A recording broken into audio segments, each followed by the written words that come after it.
Welcome back to the Cartoon History Channel, and this is Saturday Afternoon Retro Toon 135, Behind the Scenes of Animation 51. And in this video, I'm asking the question, what if, about cartoon history? Join me in this video to understand what I mean by what if. But that's the ultimate question, and the reason for all the cartoon history success in cartoon history is simply just what if.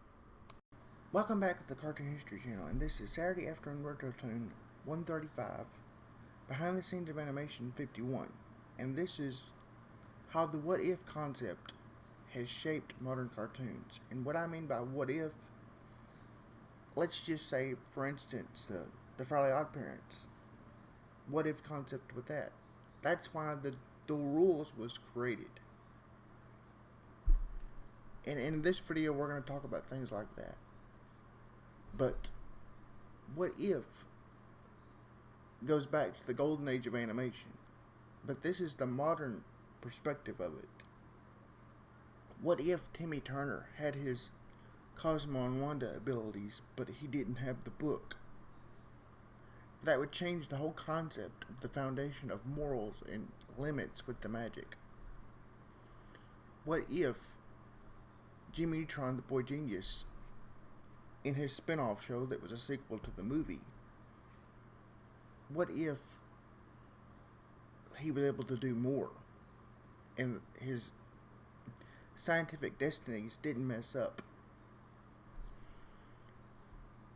What if Howie Mandel had never had that distinctive Bobby generic stand-up, or that small incident with that cake that developed the Bobby voice?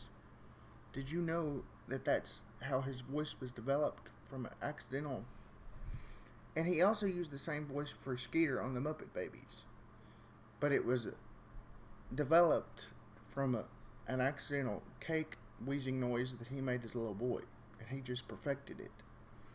What if there wasn't a show like Bobby's World?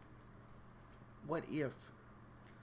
Just really and truly think about it from the behind the scenes of animation perspective. That is a big question for a lot of animation history. Just what if? And that is the key difference also in modern animation between the folklore and legend Disney animation from their very first movie 31 years ago, Toy Story and Beyond. No relation to the In Beyond with Buzz Lightyear, just simply saying Beyond. That Pixar has always asked what if.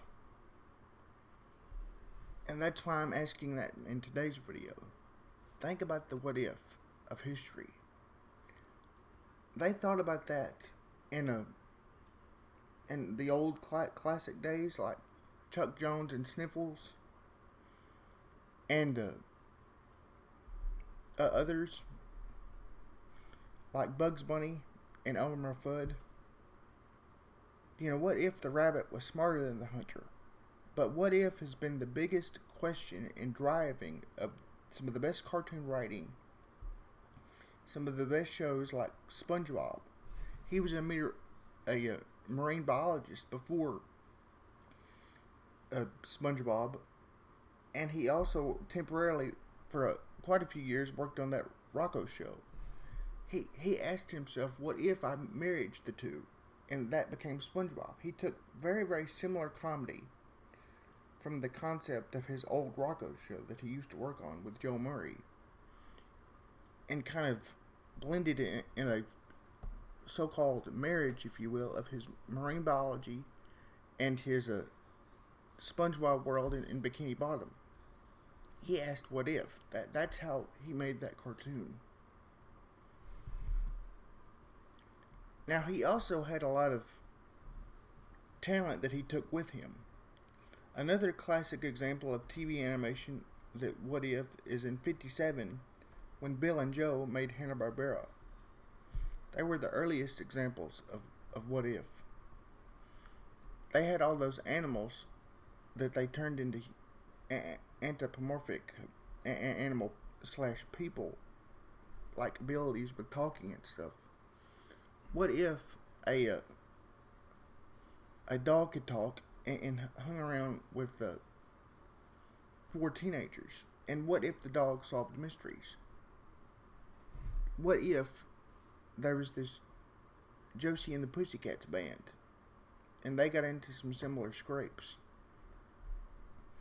That has been the biggest question in animation history, and the biggest reason for its success.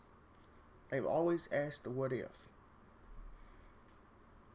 And at the end of this video, if you like the video and you like the channel, remember to like and subscribe and comment and hit the notification bell to the Cartoon History channel, and make sure you hit the notification bell so you know when I upload every Tuesday, Friday, and Saturday at 3. I've got a new playlist. It's a Trivia Tuesday playlist called This Day in Cartoon History that airs every Tuesday.